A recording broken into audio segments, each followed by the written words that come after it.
व्यक्त करने का अवसर मिला मेरे लिए अत्यंत ही गौरव एवं सम्मान का विषय है। मैं गांव रिसालिया खेड़ा की निवासी हूँ। मेरा नाम प्रतिभा जान है। मैं उस देश की बेटी हूँ जहाँ महान सम्राट अशोक जैसा राजा था। मैं उस देश की बेटी हूँ जहाँ ज्योतिबा फूले और सावित्रीबाई फूले जैसे महापुरुषों ने शिक्षा की जोत जलाई और महिलाओं के लिए प्रथम स्कूल खोलने का काम किया। मैं उस देश की बेटी हूँ जहाँ जीरो संसाधन होने के बावजूद भी एकलव्य जैसा वीर योद्धा एक सर्वश्रेष्ठ धनुर्धर बना। मैं उस देश की बेटी हूँ जहाँ बिरसा मुंडा जैसे आदिवासी शेर ने इस देश के जंगलों को बचाने के लिए उन फिरंगियों के दांत खट्टे कर दिए थे। मैं उस देश की बेटी हूँ जहाँ एक क्लासरूम के बाहर बैठकर पढ़ने वाले इंसान ने इस दुनिया के संविधानों का निचोड़ निकाल इस देश के हाथों में एक अद्भुत विशालकाय लिखित रूपी संविधान को सौंप दिया था।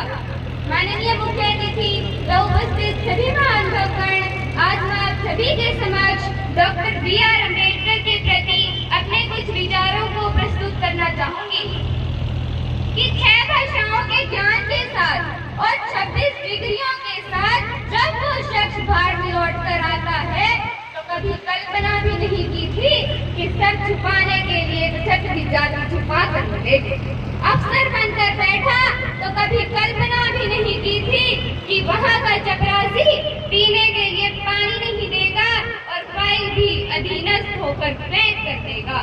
लेकिन वो रुका नहीं, वो टिका नहीं, वो हारा, वो जीता, वो परेशान हुआ पर मायूस नहीं हुआ। बिखर गया उसका पूरा परिवार, लेकिन वो इस भारत देश में पे बैक टू सोसाइटी के मिशन को लेकर अड़ा रहा, टिका रहा और ये समझाने का काम कर दिया कि मैं आया हूँ इस देश में अपने बिखरे हुए समाज को इकट्ठा करने। और जब मौका मिला अपनी लेखनी से एक ऐसा दस्तावेज तैयार कर दिया कि वो व्यक्ति जिसने ताउम्र गैर बराबरी झेली, जिसने ताउम्र अपमान झेला, उसने एक दस्तावेज के माध्यम से, अपनी एक लेखनी के माध्यम से लोगों के लिए सम्मान तथा समानता लिख दी। लेकिन बड़ा दुख होता है और बहुत बड़ी विडंबना भी है कि while we are able to see Dr. B.R. Ambedkar in only 2 frames, हम डॉक्टर B.R. अम्बेडकर को सिर्फ 2 फ्रेम्स में क्यों देखते हैं? सिर्फ 2 खांचों में उनके व्यक्तित्व को रेखांकित क्यों कर दिया गया है? ये एक सोची समझी बात है। अगर आपने देखा होगा डॉक्टर B.R. अम्बेडकर को एक सूट कोट पहने, एक संविधान की किताब को हाथ में पकड़े और या देखा होगा संविधान के वेदिका के रूप में और या देखा होगा दलितों के नेता और आरक्षण वाले शख्स के रूप में।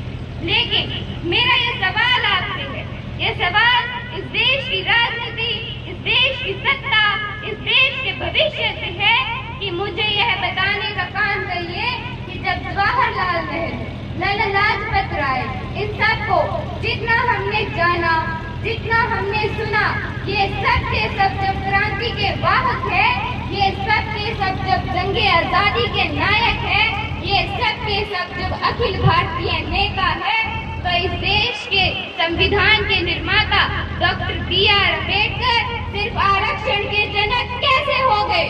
मैं आपसे ये कहना चाहूंगी कि आप डॉक्टर B.R. अम्बेडकर को परिभाषित आरक्षण वाले शख्स के रूप में नहीं कर सकते। उनका पूरा परिचय होगा समाजशास्त्री डॉक्टर B.R. अम्बेडकर, इस देश की महिलाओं को अधिकार दिलाने वाला डॉक्टर B.R. अम्बेडकर, इस देश की राजनीति को पलटने वाला डॉक्टर B.R. अम्बेडकर, इस देश के हर नागरिक को समानता का अधिकार दिलाने वाला डॉक्टर B.R. अम्बेडकर। और ऐसे अपने देश के संविधान के निर्माता को मैं बार बार सर झुकाकर शत नमन करती हूँ। अगर आज डॉक्टर B.R. अम्बेडकर होते तो वे इस देश की लोकतांत्रिक व्यवस्था का नाश होते थे। आपसे पूछते कि बताओ क्या करना चाहते हैं। अगर आज वे होते तो वे फूले को लेकर, सरदार पटेल को लेकर और डॉक्टर सोनेलाल पटेल की यात्रा को लेकर इस देश के पिछड़े समाज से पूछते कि आप अपने देश और अपने सपनों को कैसे देखते हैं। मैं आपसे बस इतना कहना चाहूंगी कि ये लड़ाई न बेपनाम दस की है, ये लड़ाई इस देश के घुमेरा बनाम लुटेरा की है। और अगर इस देश के संविधान के साथ खिलवाड़ किया तो खून की नदियां बहा देंगे, और अगर उसके प्रतिकार के लिए मुझे बागी बनना पड़ा तो मैं फख्र से कहूंगी कि मैं इस देश की बागी बेटी हूँ। अंततः अपनी वाणी को विराम देते हुए आप सभी का पुनः आभार प्रकट करती हूँ कि आपने मुझे बोलने का अवसर दिया। जय भीम, जय भारत, नमो बुद्धाय। बहुत बहुत धन्यवाद।